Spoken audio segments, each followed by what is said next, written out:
noite, gente. Acho que começamos com algumas falhas técnicas, mas já parou aqui. Enfim, espero que vocês estejam me ouvindo bem. Estou aqui do lado do Felipe Pitanga, que é uma pessoa queridíssima, jornalista e crítico de cinema, que vem hoje bater um papo conosco aqui no canal do Janela Audiovisual da Universidade Federal do Espírito Santo. Bom, antes de passar a fala para o Felipe, eu quero começar fazendo essa breve apresentação, né? O Felipe ele já tem uma carreira com a crítica cinematográfica, e antes disso ele também formou, na verdade, Direito, ele é jornalista. Então eu vou começar, Felipe, perguntando um pouquinho, assim, já nesse bate-papo, quase uma entrevista com a Marília Gabriela, só que no caso fui eu nesse lugar de entrevistador, sobre a chegada e sua relação com o cinema, né? Como isso se deu, como que isso começou. Eu sempre tive esse amor pelo cinema, eu sempre tive essa conexão, então, mesmo antes de formações, né, de graduação e de pós-graduação, já desde antes do colégio, eu sempre era aquele que as pessoas vinham para perguntar o que a gente vê no cinema, qual é a dica, e eu sempre tinha algo mais elaborado a dizer, então quando alguém via um filme difícil, ou que as pessoas não entendiam direito, elas diziam, me ajuda, eu não entendi direito, me explica, que hoje eu próprio tento fazer com que as pessoas não cheguem a essa pergunta, eu tento sugerir com que elas próprias cheguem às suas próprias conclusões, talvez dar ferramentas, sim, ok, para poder ter outros olhares perante a narrativa ou a mise-en-scène, mas eu acho um vício, talvez, do olhar do senso comum perante a crítica, de que a gente tem que explicar filme. Mas, quando eu era menino, né, eu via aquela quantidade gigantesca de filmes, então as pessoas geralmente me perguntavam, você viu o filme tal, você sabe sobre isso, sabe explicar esse final? Então era essa ênfase, talvez, e que veio muito da minha mãe. Minha mãe sempre foi uma pessoa que assistiu muitos filmes, minha mãe trabalhava para o Itamaraty, então ela trabalhava em embaixadas brasileiras em outros países, e quando era pequena ela me levava, inclusive, e tinha essa questão de um intercâmbio cultural com outras culturas, outros pensamentos, outras linguagens, outros filmes, porque muitas vezes alguns filmes não chegavam aqui no Brasil e que eu já tinha um acesso, talvez por ela, né, de uma outra forma, e até mesmo olhar sobre o nosso cinema, porque no momento que o nosso cinema estava sendo censurado ainda, né, eu nasci em 83, eu nasci no último ano ali de beirada ainda com a ditadura militar, e dali em diante ainda existiam filmes que demoraram a ser mais vistos ou mais liberados, não existia locadora, não existia, imagine, né, Netflix ou etc. Então a forma de ver filme era exibir no cinema. Se o cinema não exibisse um clássico, você não tinha outra forma de ver. A televisão demorava muito para ter acesso, para ter acervo. Então você tinha que ser rato de cinema para poder ver clássicos, quando não tinha acesso total de fita VHS naquela época, etc. E eu acho até que porque minha mãe, que trabalhou no Itamaraty durante um período de autocensura, ela tinha um outro olhar dessas artes, até porque ela tinha acesso total a elas, ela tinha acesso até aos nossos filmes fora do Brasil, aqueles que foram censurados aqui dentro, ela tinha acesso lá fora. Então acho que eu sempre tive um olhar muito desconstruído de qualquer impedimento. E a minha mãe nunca teve censura comigo. Então, essa é uma questão que eu sempre falo até hoje, né? A diferença entre censura e boicote. Eu, inclusive, numa formação de direito, sou completamente contrário a qualquer tipo de censura. Não acredito em nenhum tipo de censura, mas censura é diferente de boicote. Censurar é você limitar a liberdade de terceiros. Agora, boicote é foro íntimo. Se isso lhe fere, se isso não lhe contempla, se isso lhe violenta, você tem todo o direito de não assistir e, inclusive, ter as suas ferramentas e poder instruir num diálogo terceiros que também não se sintam confortáveis com aquela obra. Então vocês boicotam por opinião própria e não por censura. Aí é uma diferença. Censura, eu acho que jamais deveremos voltar a isso, apesar de estarmos vendo, volta e meia, algumas censuras atuais mais burocráticas, né?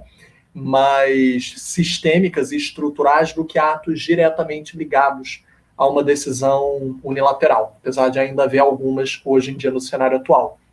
Mesmo no direito, meu TCC também foi com cinema, e eu sempre fiz cursos de cinema independente do que eu estivesse fazendo. Então, acho que a minha formação iria para isso de uma forma ou de outra. E com a comunicação, eu fui para o jornalismo de cinema, né, que é a crítica de cinema, e desenvolvi minhas pesquisas de pós-graduação em cinema, mestrado em comunicação e cultura, cinema, a partir desse enfoque, né? Eu ainda trabalho com direito, mas eu parei de buscar a academia do direito, apesar de eu sempre que busquei com o cinema.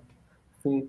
É engraçado, Filipe, porque você fazendo esse pequeno flashback aí para rememorar essa sua trajetória e sua relação com o cinema, a gente percebe, pelo menos para mim, é nítido a paixão movente, né? Assim, a paixão que move, porque é isso, é uma força motora também que nos leva e que é quase o norte mesmo. Então, pelo cinema eu vou através dessas estradas, desses caminhos, desses percursos, seja na comunicação, seja no direito, seja no jornalismo, né, como área de comunicação, e na crítica, que é seu ofício atual, enfim, que a gente consegue ter acesso a você com maior alcance, né? Você está circulando o Brasil e o mundo, participando de festivais, falando sobre cinema, dividindo com a gente suas impressões sobre os filmes. Enfim, a gente começou de forma meio bagunçada, aqui com uma pequena falha técnica, inclusive eu acho que foi no meu computador, que estava um monte de aba aberta, daí eu saí fechando tudo. Mas o Filipe, com essa fala inicial dele, já fez aqui um little teaser, né, um pequeno teaser dessa nossa conversa, de alguns caminhos que ela vai perpassar também, que são esses pontos de encontro com o cinema, e também algumas questões do ofício mesmo do Filipe, do trabalho dele como crítico, tudo mais. Antes disso, eu quero só fazer aqui um pequeno break, né, voltando aqui, a gente mostra um pouquinho, agora vamos fazer uma introdução decente, já que esse nosso material vai ficar aqui disponível. Bom, gente, de novo, boa noite para vocês que estão aí nos assistindo no YouTube. Eu sou Arthur Felipe Fiel, cineasta, e hoje eu sou professor da Universidade Federal do Espírito Santo, do Departamento de Comunicação Social.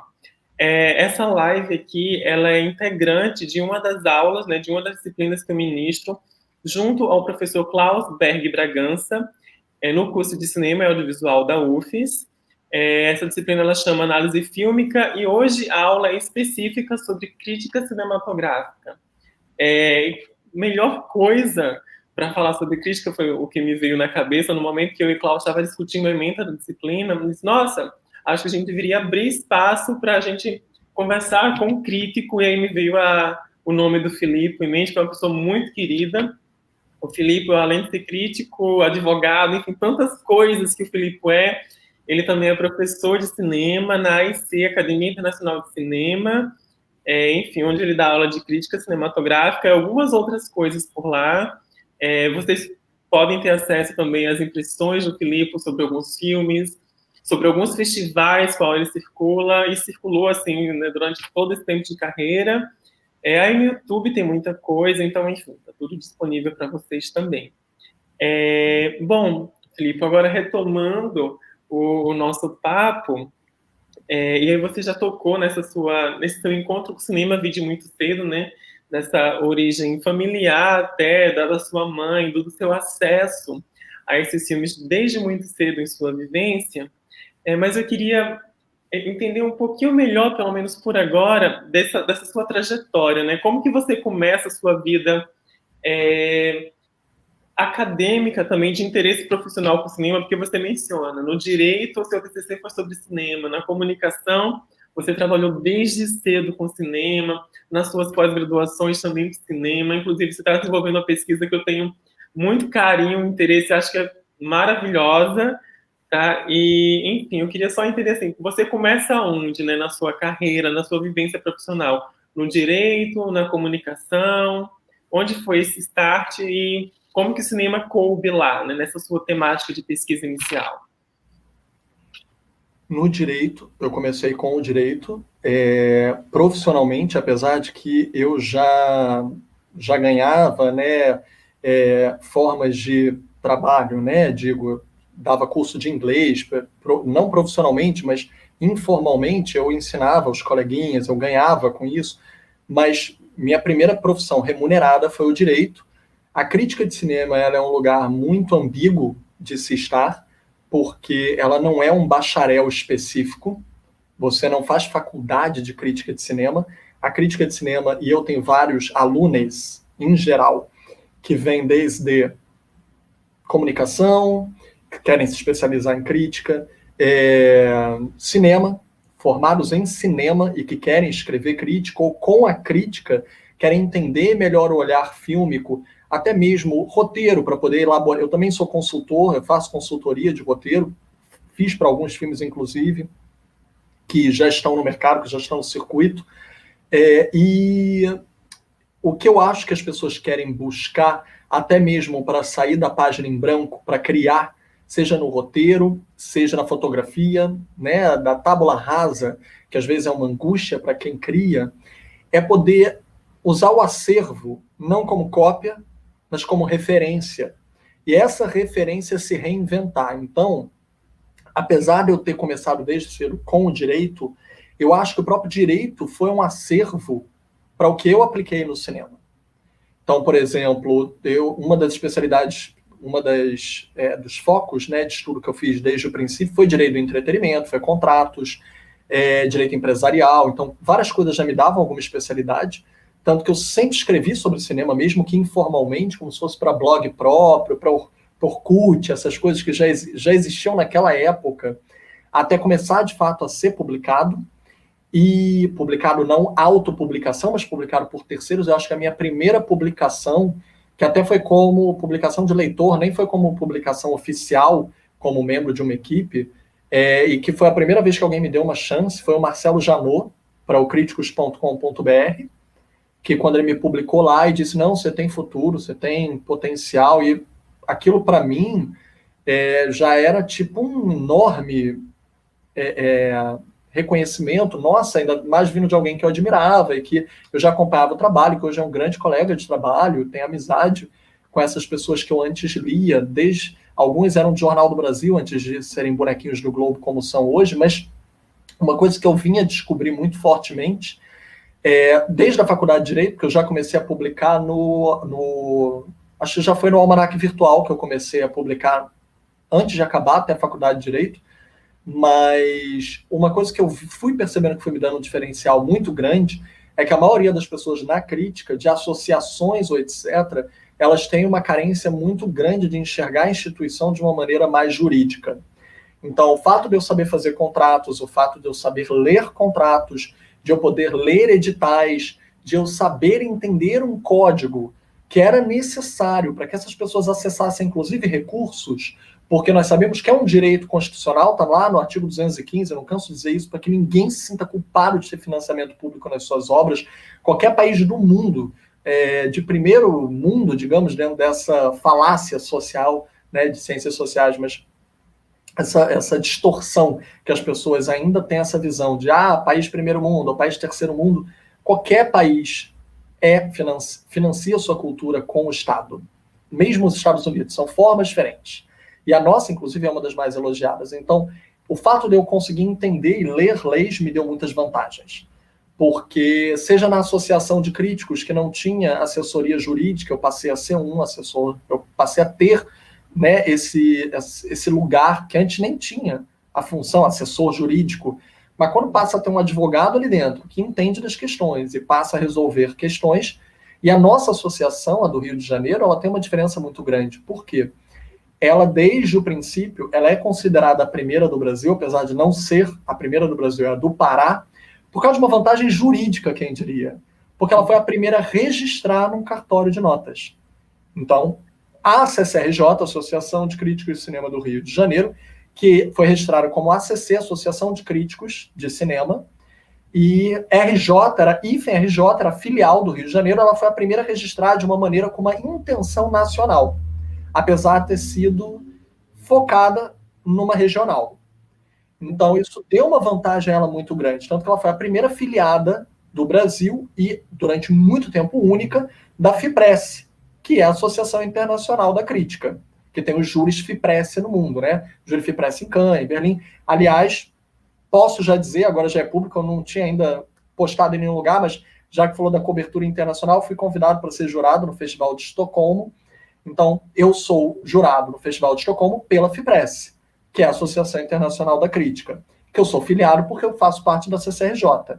Hoje a CCRJ compartilha com a Abracine, que como a CCRJ não fruiu, não exerceu a sua intenção nacional, a Abracine foi a primeira associação de fato a exercer uma intenção nacional e ter de fato membros do Brasil inteiro, apesar da CCRJ ter tido membros que não fossem só do Rio, mas as duas têm esse perfil, né, complementar de uma certa forma, mas também únicos, ímpares, e a Abracine hoje em dia também é afiliada à FIPRESS. É um dos únicos casos no mundo de duas associações regionais que compartilham.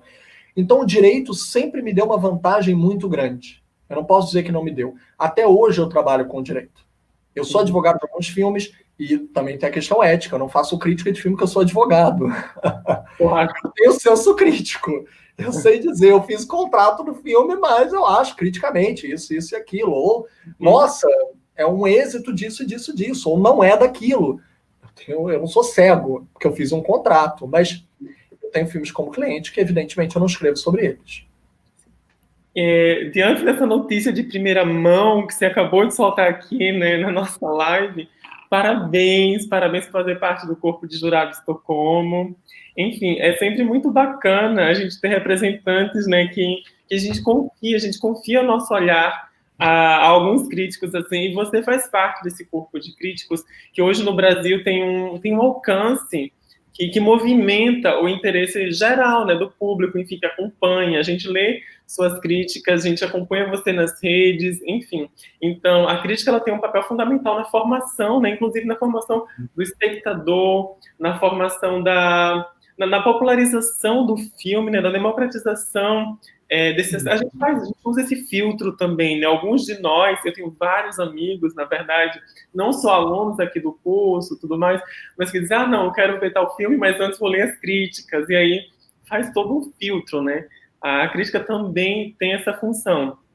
E o lance do direito é muito particular você estar dividindo isso conosco, porque, de fato, enfim, alguns de nós têm essa formação multidisciplinar, né, interdisciplinar, até eu, por exemplo, venho primeiramente da letras, né, eu venho do curso de letras e literatura, depois fui para o cinema, porque uma coisa só, para mim, não fazia muito sentido, não. Se eu escolhesse um só, eu ia estar sentindo falta do outro.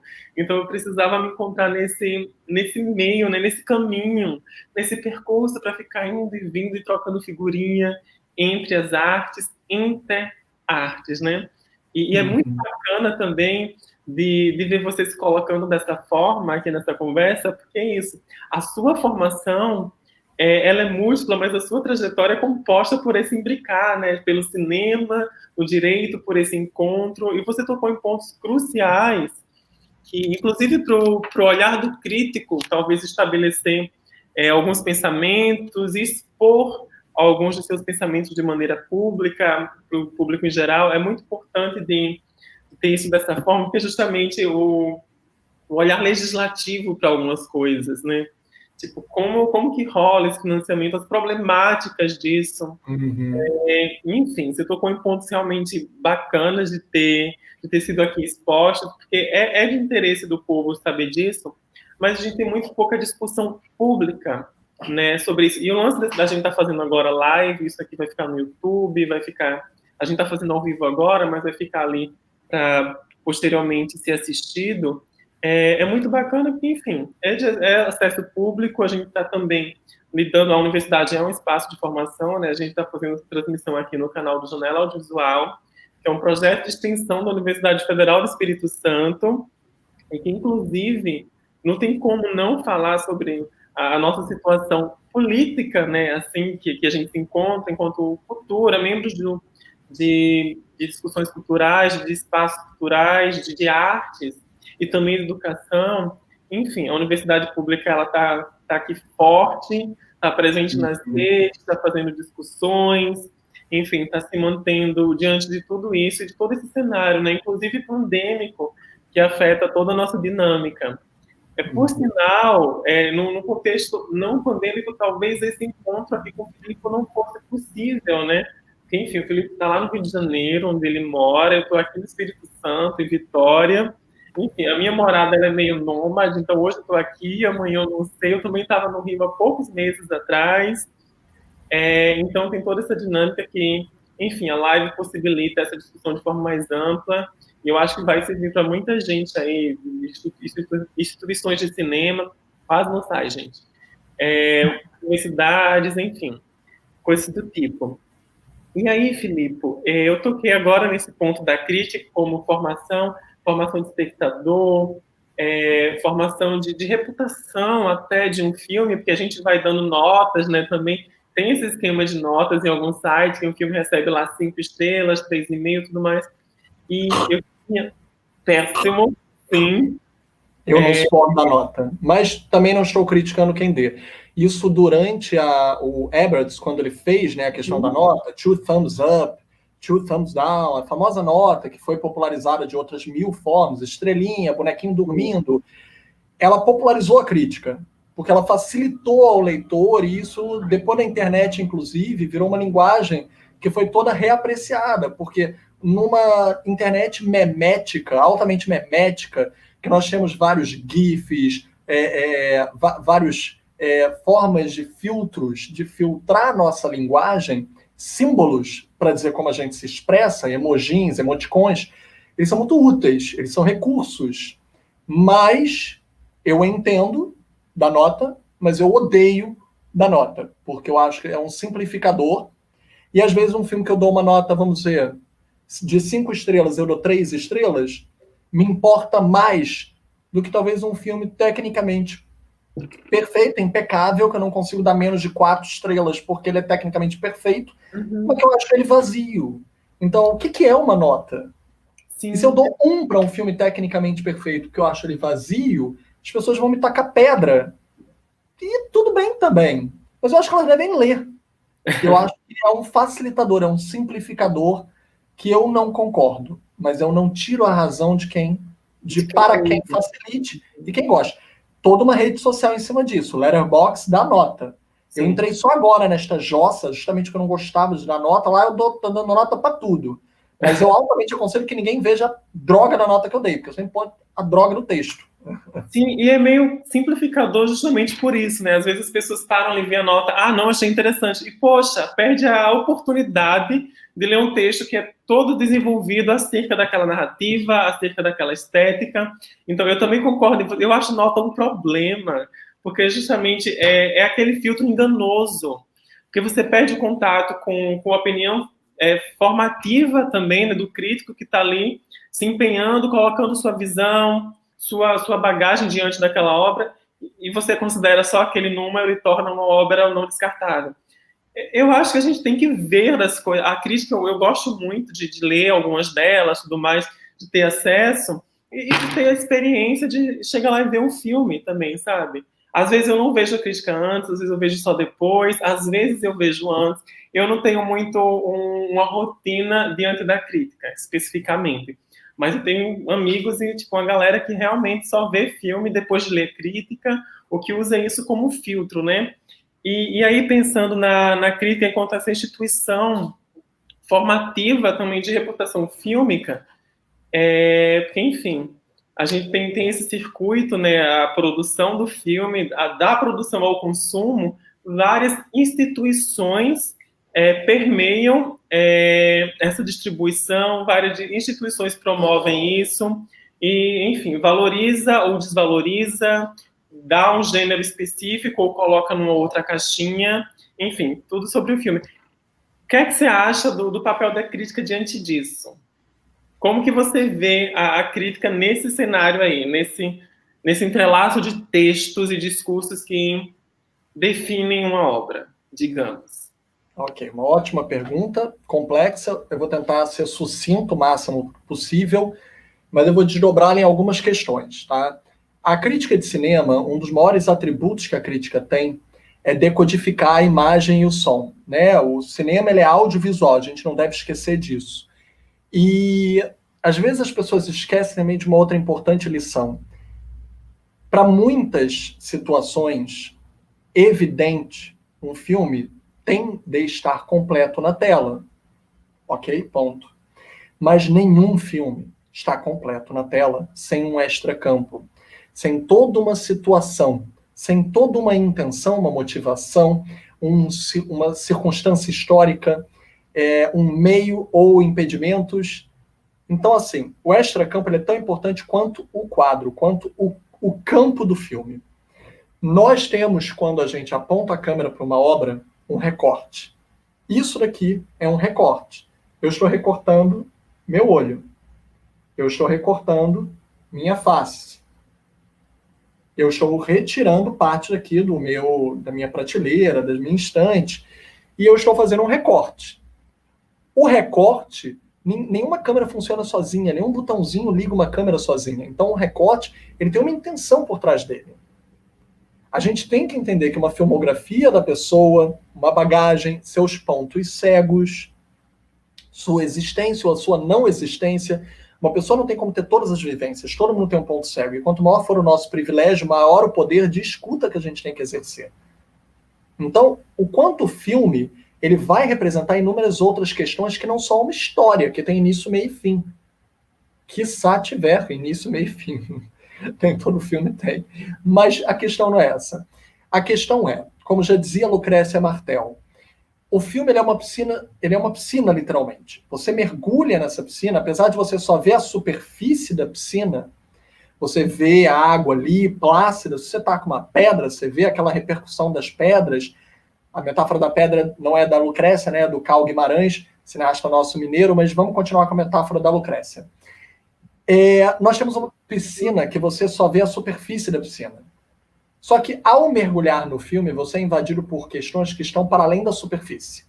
Você tem o som que te invade. O som, por exemplo, se nós estamos conversando aqui, ali atrás na minha janela, pode vir uma sirene. Por que essa sirene está passando? É um incêndio? Alguém gritou, socorro, socorro. Por que alguém gritou socorro? E essa invasão, a nossa narrativa não tem aqui algo que envolvesse isso. Mas essa invasão do extracampo, do que a gente recorta ou não recorta, é tão importante quanto aquilo que aparece no quadro. E aí é que está. O crítico de cinema, ninguém nasce sabendo tudo, ninguém nasce tendo visto todos os filmes, e provavelmente não vai morrer tendo visto todos os filmes, porque é impossível ver todos os filmes. Mas a questão é a gente construir acervos e bagagens para tentar desconstruir olhares hegemônicos. Já dizia, aí eu vou evocar outro tipo de crítica, mas há uma crítica que a gente também deve muito, há uma escola crítica do pensamento, da filosofia, que é a escola de crítica de Frankfurt. Como já defenderiam pensadores como Benjamin, Adorno, a arte ela serve para ser revolucionária. Ou, nas palavras do James Baldwin, quem não conhece o pensador, poeta, escritor, vejam o documentário Eu Não Sou Seu Negro, do Raul Peck. A arte serve para perturbar a paz. Que a Madonna reproduziu essa frase à torta direito na turnê dela, né? Madonna, não tinha como não citar. Maravilhosa. A frase ficou ainda mais popular e todo mundo viraliza, né? Depois disso, e aí todo mundo, de quem é? Do James Baldwin. Por que dizia isso? Não é que a arte tem que segurar tocha e fazer piquete na rua. Não é isso.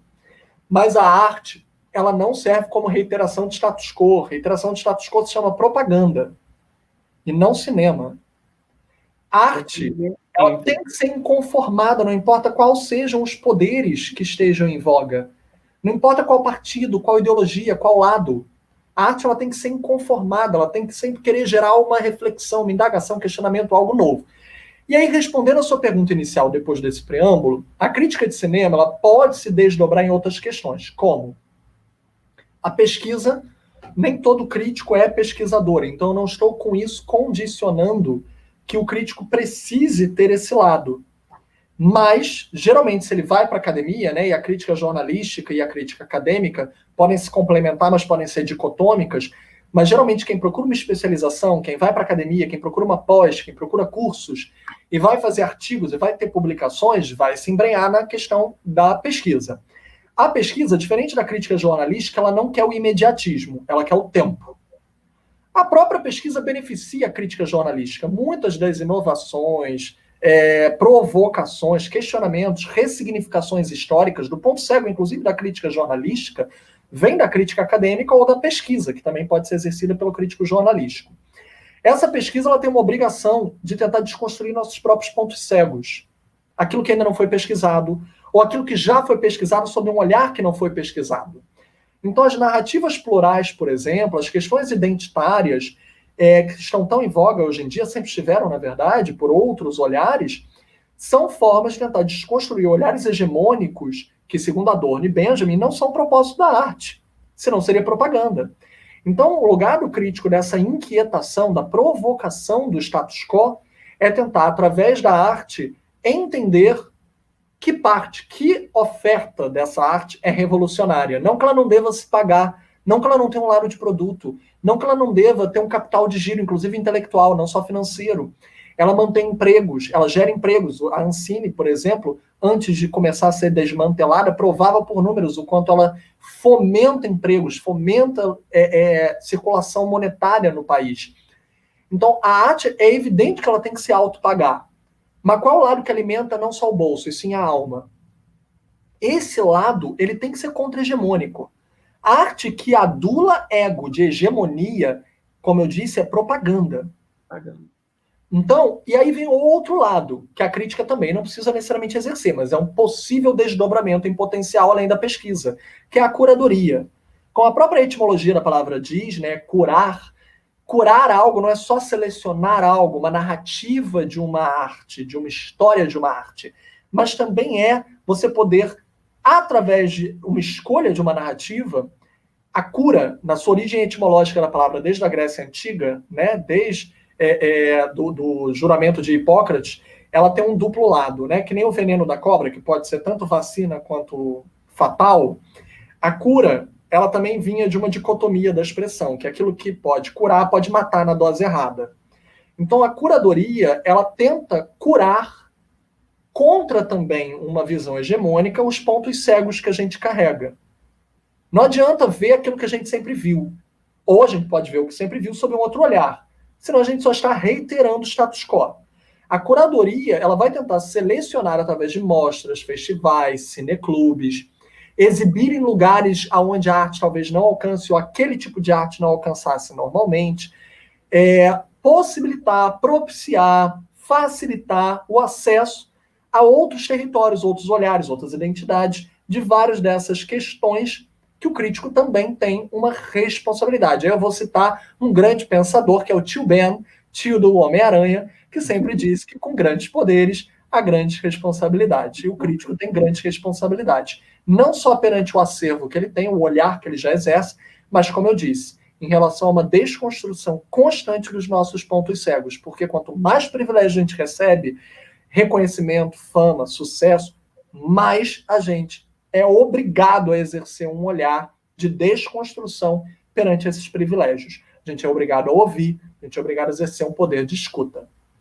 Então, eu volto à palavra curadoria, que essa questão etimológica, né, quem sempre realça é uma grande amiga, também crítica e curadora, Janaína Oliveira, do Ficine, né, e também curadora do Encontro de Cinema Negro Zózimo Bubu, ela quem sempre atenta a essa dupla função da palavra cura, ela e a Amaranta também, curadora do Cachoeira Doc, né, e eu acho que é um lado muito importante que nós devemos atentar dessa desconstrução do olhar, porque senão, infelizmente, às vezes eu vejo isso, alguns críticos, claro, existem algumas pessoas muito autodidatas, existem pessoas que têm um pensamento brilhante, conseguem olhar um quadro e já decupar inúmeras coisas, ver além da imagem, o que está por trás do fascínio da imagem, e dizer coisas realmente brilhantes, sem nenhum estudo profissional necessariamente.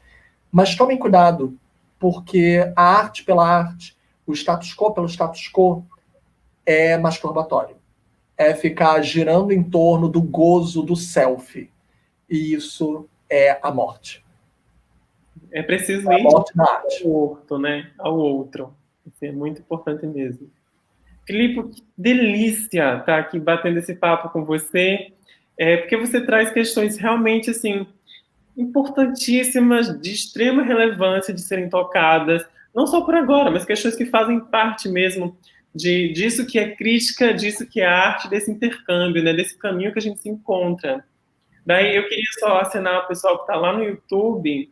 Eu estou tendo acesso aqui às perguntas, e como já rolaram algumas, eu queria trazer aqui, era uma coisa que eu deveria deixar para o final, que eu estava querendo deixar para o final, mas não, vamos dinamizar, gente. Podem vir, tragam perguntas.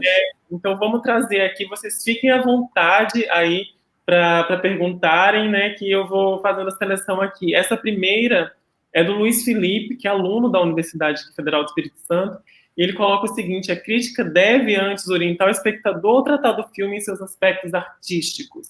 Obrigado, Luiz.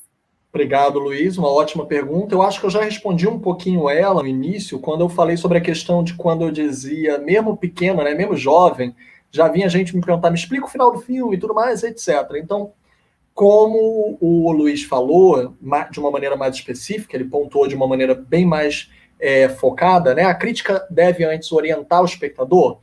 Não sei se necessariamente seria orientar. Eu acho que porque orientar parece um pouquinho condescendente, parece um pouquinho ensinar, parece didático. E apesar de sim, podemos explicar alguma técnica, alguma forma, às vezes um filme traz uma técnica inovadora e que deve ser comentada, deve ser curada, o nosso olhar deve atentar a ela. Se não conhecemos, devemos procurar entrevistas, devemos procurar mais acervo, nós mesmos aprendendo. Isso é uma coisa que muito aluno vem perguntar, né? Se a gente deve ouvir entrevista com os realizadores e realizadoras antes de escrever a crítica ou não. Se você está num festival, geralmente o tempo é muito corrido. Então, você vê o filme, depois tem um debate com os realizadores, não dá para sempre evitar. E olha, isso não quer dizer que você vai reiterar a visão que o próprio realizador ou realizadora tem da sua obra, não, tá? Porque muitos realizadores, às vezes, dão um olhar completo. Quando eles botam a obra no mundo, a obra é do mundo. Que nem pai e mãe, quando botam um filho no mundo, é pro mundo. Então, a intenção dos realizadores é uma questão que o Jacques Rancière fala muito, né, no Espectador Emancipado. Estou até aqui atrás de mim o livrinho, mas eu nunca acho quando eu quero achar, né? Muito bacana, gente. Quando eu quero achar, eu nunca acho. Mas tudo bem, não importa. Então, quando o Jacques fala sobre isso, Rancière, ele não está falando sobre condicionar também o espectador à visão dos seus realizadores. Muito pelo contrário. Ele entende que a obra posta no mundo não se guia mais por seus realizadores. Ela também tem uma visão própria. Mas isso também não quer dizer, tomem cuidado com a interpretação, que a sua visão é soberana perante a obra. Toma muito cuidado, porque você tem uma responsabilidade perante o mundo. Então, se você não pesquisar o mínimo, seja o IMDb para ver quem é a equipe técnica, quais outros trabalhos a pessoa fez, se a pessoa está reiterando trabalhos hegemônicos, se a pessoa chegou a fazer algum cinema independente, autoral, subversivo, videoarte, curta-metragem, se ela contribuiu com alguma outra função, pesquisem. Isso não é condicionar a sua crítica, isso é você ter mais ferramentas e instrumentos, até mesmo para a sua própria interpretação. Então, ouvir uma pessoa que foi da equipe do filme antes de escrever a crítica não é um pecado. Agora, saiba ter o seu olhar opositivo para não segui-la cegamente. Aí sim, a obra tem sua própria existência no mundo. Rancière falava isso. O que não quer dizer não entender a motivação. Tipo, não dá para ver o nascimento de uma nação, do Griffith, não estou falando daquela refilmagem recente homônima, sem entender que o Griffith tinha uma motivação racista ali. Que ele endeusa esteticamente, não é só eticamente, é esteticamente a Ku Klux Klan. Isso é um problema muito sério. E que tem muita gente que acha, mas isso só foi problematizado recentemente. Não, não foi. O Griffith foi boicotado naquela época. Ele já recebeu protestos naquela época. Então, assim, o cinema sempre serviu para a gente tentar trabalhar pontos cegos da sociedade, registrar questões históricas. Então, eu trocaria a palavra orientar, para não ser condescendente, com ampliar. Todo espectador, assim como o crítico, pode ter pontos cegos. Quanto mais você pesquisa, quanto mais filmes você vê, quanto mais filmes você viu daquela pessoa que fez o filme, da equipe técnica, do elenco, mais você vai ter a dizer da variedade dos recursos cênicos, dramatúrgicos daqueles artistas, ou daquela direção de fotografia, o quanto sai do lugar comum, o quanto executou algo fora, né, do padrão esperado, da expectativa.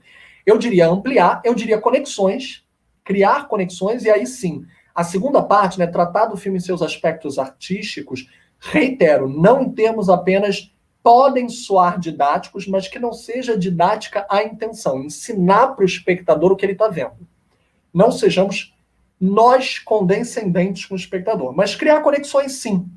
Porque às vezes o espectador até pode saber o que é um plongé, o que é um contra-plongé, mas será que esse plongé ou esse contra-plongé foram utilizados de uma maneira, por exemplo, revolucionária? Plongé, o que é plongé? Mergulho em francês. Eu guardo muito isso, né, de uma palestra sobre cinema indígena, inclusive trabalho com uma colega cineasta indígena na curadoria do FICA.VC, o Festival Internacional Colaborativo de Audiovisual, a Grace Guarani, grande amiga, beijo Grace, e uma coisa que sempre é reiterada, né, que a gente deve decolonizar as próprias expressões e os usos dela. Então, por exemplo, o cinema indígena ele vai dizer, eu estou fazendo cinema. A expressão francesa diz plongé. O que quer dizer plongé? Mergulho. A palavra mergulho em português não tem o mesmo sentido se você transpô-la, por exemplo, para o Guarani. Se você falar em Guarani, eles não têm a palavra mergulho. Eles vão ter outras questões com outros significados, que podem querer dizer, por exemplo, imersão, ser um com a natureza, ser um com a água.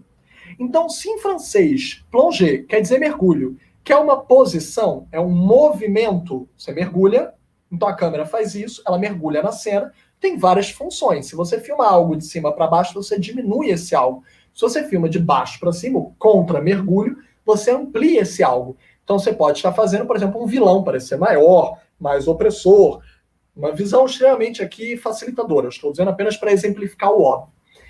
Mas você dizer isso para o espectador num texto crítico, você pode estar ensinando a ele. Se esse espectador, por exemplo, que está lendo sua crítica, for uma pessoa, por exemplo, calcada dentro do cinema indígena, você não vai estar ensinando para ele nada. O quanto esse mergulho, na verdade, está colonizando o seu olhar, que não está vendo o que mais pode significar de imersão, de ser uno com a natureza, um movimento que, a partir da tradução literal, só lhe significa a palavra mergulho. Então, eu diria que nós, como críticos, devemos ampliar esse olhar, o acervo e a pesquisa deve criar conexões, e essas conexões, aí sim eu viria para esses aspectos artísticos, podem sim exemplificar através, do universo conhecido. Então, ao traçar conexões com filmes que a pessoa conheça mais, esteja mais familiarizada, é um lado que ela pode identificar melhor, fazer, eu não sei o que quer dizer plongé, mas eu me lembro dessa câmera nesse filme, é muito histórico, nossa, então, o último dos moicanos, mergulhando na cachoeira, me lembrei, ok, então estou fazendo uma conexão aqui. Mas o quanto eu posso fazer uma conexão, talvez, para além do óbvio, para o leitor se situar, do não óbvio, para que o leitor, ao ver um filme, por exemplo, como Vingadores, procure um filme brasileiro, regional, contra-hegemônico, periférico, como, por exemplo... Não, vou fazer uma comparação melhor, né? Só um segundo.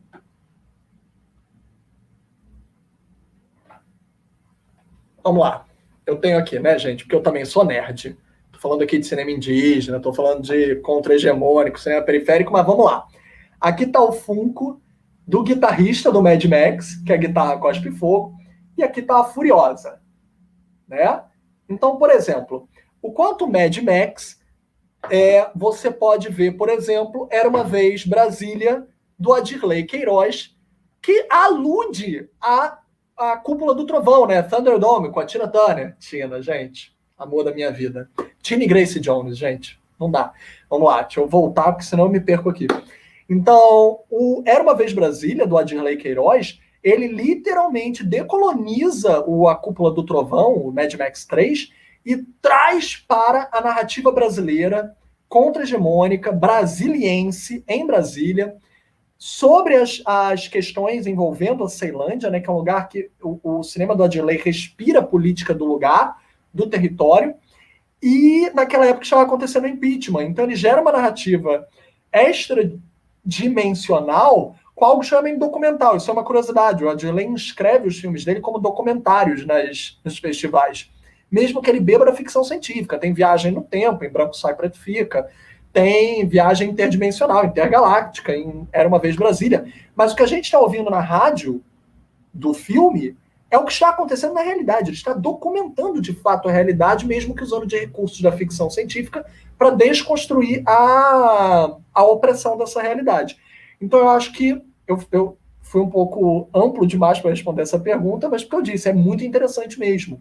E aí o poder do crítico em fazer conexões que a pessoa talvez não fosse ver normalmente vai poder possibilitar ao leitor, aí sim, encontros e buscas que ele próprio vai ampliar talvez o conceito dele. Aí não é didática, e é ampliação. Sim, sim. Você, na verdade, Filipe, acabou tocando em pontos também, e realmente é de uma riqueza esse papo que a gente está tendo aqui, que eu estou feliz e encantado de estar batendo esse papo com você aqui agora. E você tocou em pontos também que a outra pessoa que comentou aqui, a Thaisa, ela chegou a colocar. Bom, vai aparecer aqui na tela os 3 comentários da Thaisa, né? Eu vou ler para dinamizar um pouco. E aí ela vai tocar em vários desses pontos que você também já perpassou, mas que eu quero reconvocar aqui. Atualmente, passamos por um período de conservadorismo no Brasil e no restante do mundo que reforça uma série de preconceitos. E aí ela estabelece 2 perguntas. A primeira é, de que forma o cinema pode ajudar a combater isso e até que ponto também acaba reforçando tais posturas negativas e esses estereótipos? E como segunda pergunta, ela coloca mais a respeito da crítica, a crítica pode servir como um caminho para alertar sobre filmes com tais posturas frente à sociedade? E veja, você acabou de perpassar sobre isso, né? E você foi além, inclusive, trazendo a questão de decolonizar o olhar, né? E daí, inclusive, o olhar do crítico, o olhar de nós, né? Espectadores de cinema, tudo mais. Daí, eu queria que a gente começasse, talvez, a passar agora para um segundo momento dessa conversa, que é justamente sobre esses dados, né? Como que se encontra a nossa situação de mercado cinematográfico, quantidade de diretoras, de diretores que a gente tem, como que a gente chega a esses e essas cineastas com seus outros olhares, com suas outras formas e narrativas, né, do mundo. Porque, enfim, a crítica também tem esse lugar também que a gente usa, como eu coloquei no início, a gente usa como mecanismo de busca, como filtro, tudo mais. Que, enfim, eu fico pensando especificamente no nosso grande público, no pessoal que está em casa, sabe? Como que eles têm acesso a esses filmes e, especificamente, me vem à mente também a nossa relação, eu, você, a galera de cinema, enfim, e tem esse contato também com festivais, né? A importância da crítica, dos críticos nesses festivais, os discursos que circulam por lá, enfim, eu queria que você trouxesse por agora, e aqui eu vou te deixar com toda a liberdade, eu vou até sair da tela agora um pouquinho, depois eu retorno para a gente continuar batendo esse papo, para você fazer uma apresentação acerca disso, desse papel da crítica, desse papel de decolonização do olhar, né, dessa função, dessa necessidade de decolonizarmos o quanto antes esse olhar nosso que ainda é, sim, muito refém, né, de produções estrangeiras, e aqui quando eu coloco produções estrangeiras, de certa forma, é majoritariamente norte-americana, né? A gente tem ainda uma invasão que não é de agora, mas a gente tem uma invasão de cinematografias norte-americanas em nossas salas, enfim. Eu queria passar a palavra para você nesse sentido, e aí, daqui a pouco eu volto e a gente vai colocando mais perguntas aqui também para você, tá bom? Tô abrindo aqui o espaço, Felipe. Poxa, eu vou ter que bancar o Tim Maia aqui, dizendo, não vai embora, vou morrer de saudade. Vamos lá. Mas só para corresponder, eu vou até acrescentar a pergunta da Ana Carolina Pimenta Braga, porque eu acho que é correlacionada, ela acabou de colocar no chat, eu tô vendo aqui, posso falar? Se quiserem botar na tela também, só para poder refletir, ela falou, você acredita que é possível separar a experiência pessoal, quem somos, etc., da crítica? Ou sempre colocamos um pouco de nossas vivências na crítica que fazemos? Da mesma forma que eu acabei de falar, que o Rancière pode ter falado que uma obra é uma obra solta no mundo, que nem um filho. Mas a educação que os pais deram não vai refletir nesse filho? Mesmo que esse filho seja do mundo? Pai e mãe bota filho no mundo para ser do mundo, não é para ficar segurando e dizendo que é meu precioso, precioso. Então, tá no mundo. Mas se eles deram uma educação X ou Y, isso vai refletir nesse filho que tá pro mundo, né? Então, assim, da mesma forma, os realizadores não têm como ocultar, de certa forma, a sua visão também. a sua bagagem, a sua vivência, se você tem um olhar periférico, se você vem de um lugar contra-hegemônico, se você vem de um lugar sem recursos, sem os mesmas oportunidades de acesso, o tipo de cinema que você vai fazer provavelmente vai ter uma desconstrução diferente da pessoa que teve todos os acessos do mundo e que não recebeu nenhum toque. Miga, se toca. Opa, cuidado aí com o que você está fazendo. Quê? Você está botando a opressão, a pobreza num lugar estetizante, num lugar sensacionalista? Calma lá, calma aí. Você já passou fome algum dia na sua vida? Então, assim, é uma questão, você não pode separar. E da mesma forma, o crítico e a crítica de cinema, né? Isso é uma questão. A gente tem um olhar muito hegemônico, né? Aquela questão da Chimamanda Ngozi Adichie, que é o perigo da história única. Nós temos uma história construída em cima dos vencedores. Os vencedores construíram a bel prazer o que eles quiseram. E também aquele lance, que tipo de vitória? Que vitória é essa? Quem venceu o quê? Então, assim, venceu porque ganhou o território, porque, tipo, jogando War, né? Conquistou o território. Que bonito para vocês, mas certas narrativas, mesmo sendo que outros podem ter como uma derrota, ou como tendo perdido historicamente, elas têm uma vitória em construir novas coligações, novos significados, justamente em ter sobrevivido a essa, né, opressão hegemônica, que é muito mais valorosa do que qualquer conquista de território no joguinho War. Então, assim, quem ganhou de fato essa história? E outra coisa, até um ótimo filme que acabou de estrear na Netflix, estou apaixonado pelo filme, chamado His House, Sua Casa, que tem o subtítulo aqui, O Que Ficou para Trás. His House, O Que Ficou para Trás, que quem está apaixonado pela série Território Lovecraft, como eu sou apaixonado pela personagem da Ruby, a Vumni. Ela é protagonista do filme His House, e é uma coisa que o livro traz, o filme traz, também é uma coisa que Mbembe já teorizava, né, na necropolítica, que vem do biopoder, da biopolítica do Foucault. O Mbembe é um Foucaultiano. Então, assim, ele desmembra isso e ele bota um ponto cego até no Foucault, que também tinha um olhar contra-hegemônico. Lembremos que o Foucault tinha um olhar, né, da própria existência dele, ele não era hétero, ele se identificava como não binário, tinha um olhar em relação a ser perseguido por ser homossexual na sociedade, e o próprio Foucault já tentava vencer seus pontos cegos, tentava vencer certas questões não binárias na própria narrativa.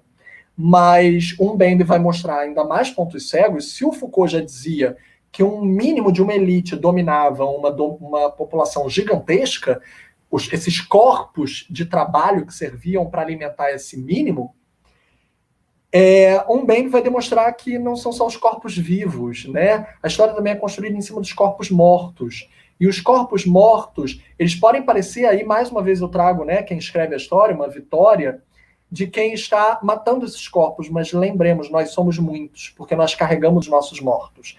Então há muito mais narrativas, poderes narrativos, nesses fantasmas que a gente carrega, né, como diria o Krakauer, essa fantasmagoria da sociedade extraterritorial, ela tem um poder, ela tem uma força, que esse filme His House vai dar materialidade, inclusive com cinema de gênero. Altamente aconselho que vocês vejam que nós somos muitos. E nós carregamos os nossos mortos. Então, quando a gente escreve uma crítica, a gente deve ter noção de que sim, a educação dos nossos pais, nossos diálogos, nossas pesquisas, nossas tentativas de olhar nossos pontos cegos vão alimentar ou empobrecer o quanto a gente vai ter a oferecer de linguagem.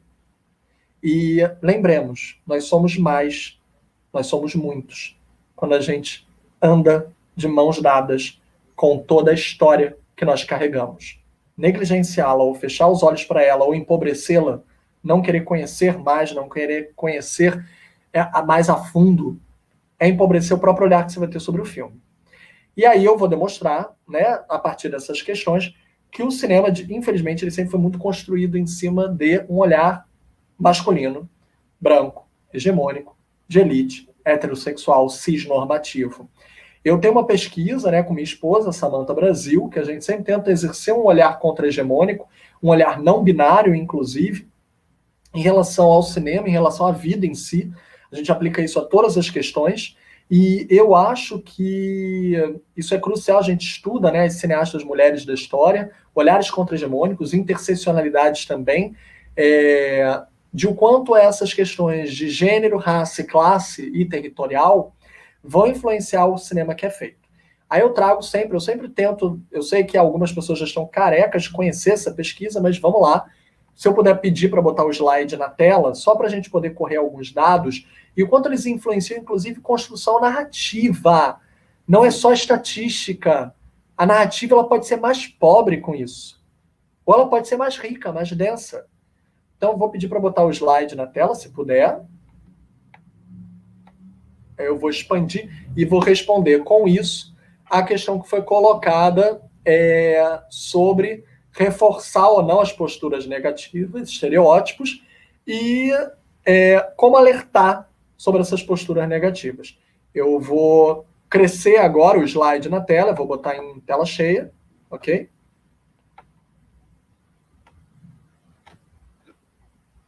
Pronto. Essa pesquisa do GEMA, ela está desatualizada, mas eu acho que ela traz algo muito paradigmático. Ela está desatualizada até 2000, ela só está aí até 2016, que eu já falo como é que mudou alguns paradigmas, mas a gente sabe que a população brasileira, pelo IBGE, ela é predominantemente uma população negra ou parda, né? E dentro dessa questão, nós temos uma predominância da população feminina, mais mulheres do que homens. No cinema, infelizmente, a gente viu durante muito tempo se refletir, e isso daqui foi uma análise do GEMA, da UERJ, dentro da distribuição dos filmes no circuito comercial presencial, circuito clássico, que ainda não abarcava streaming, ainda não abarcava o virtual, ainda não abarcava as plataformas digitais. Então, os filmes que chegavam a ser distribuídos no circuito, 84% eram dirigidos por homens da cor branca, 13% por mulheres brancas, 2% por homens negros, porque até 2012 nós já tínhamos, né, evidentemente, um dos nossos pais do cinema, que é o Joelzito Araújo, com inúmeros filmes paradigmáticos, como, por exemplo, o documentário A Negação do Brasil, justamente sobre a pergunta sobre estereótipo. Assista ao documentário A Negação do Brasil, porque ele vai falar sobre a dramaturgia, a teledramaturgia brasileira em cima das questões raciais e o quanto personagens negros, negras, pretos e pretas eram utilizados de maneira estereotipada ou para reforçar estereótipos de opressão social. Vide Escravizaura, por exemplo, né? Nós temos várias questões em relação a isso, né? Até novelas, infelizmente, que eram utilizadas atrizes brancas em personagens negras, mas vamos voltar a isso daqui a pouco. Vejam o documentário A Negação do Brasil. Hoje, olha que conquista, né? Depois de tantos anos, o documentário acho que é de 2010, ele só hoje, né, há pouco tempo, em 2018, 2019, ele foi inserido como um dos filmes obrigatórios, por exemplo, dos laboratórios de teledramaturgia, de roteiros, por exemplo, de grandes instituições como uma Globo, a Globo TV e a Globo Filmes. O quanto isso já não deveria ser regra e obrigatoriedade dentro da filmografia de exercício desses laboratórios para decolonizar o olhar do que eles próprios construíram como acervo opressor na história, ou na reprodução histórica da nossa sociedade com uma visão única, né? Então, assim, o quanto demorou para um documentário de 2010 ser inserido dentro da filmografia obrigatória, que ele próprio analisa as telenovelas brasileiras de inúmeras emissoras, inclusive da Globo, e eles deveriam mais do que nunca olhar para o próprio umbigo e desconstruir o seu olhar, né? Porque eles provocaram várias dessas questões. Então, até 2012, 2016, nós teríamos Joelzito Araújo, nós teríamos Jefferson D., que fez inúmeros filmes também de longa-metragem que chegaram a ser distribuídos no circuito, e, evidente, também temos o André Novaes, que até meados ali, até 2016 ainda tinha o Ela Volta na Quinta, como um longa-metragem distribuído no circuito de cinema presencial, e a partir de depois ele vai ter outros filmes, como, por exemplo, o Temporada, que está na Netflix, indico para todo mundo, para todas, e não só André, Gabriel Martins, que já tinha dirigido episódios, por exemplo, do O Nó do Diabo, um filme de terror, cinema de gênero, que tinham vários episódios dirigidos por vários cineastas.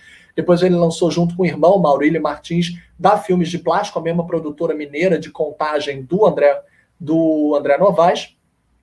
O Gabriel e o Maurílio Martins lançaram, por exemplo, o No Coração do Mundo. Então, vocês vão ver vários filmes. Aliás, tanto temporada quanto no Coração do Mundo, com a incrível Grace Passou, que também se tornou diretora, mas daqui a pouco a gente volta para isso, porque por enquanto, até aqui, nenhuma diretora negra no circuito de distribuição comercial do Brasil até 2016.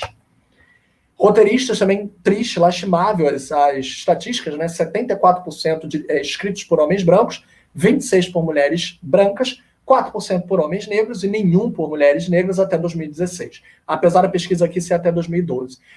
E a gente está falando de longas metragens, tá? Curtas metragens existia toda uma narrativa contra-hegemônica e também existiam médias metragens, inclusive que chegaram a ser distribuídos no circuito comercial brasileiro.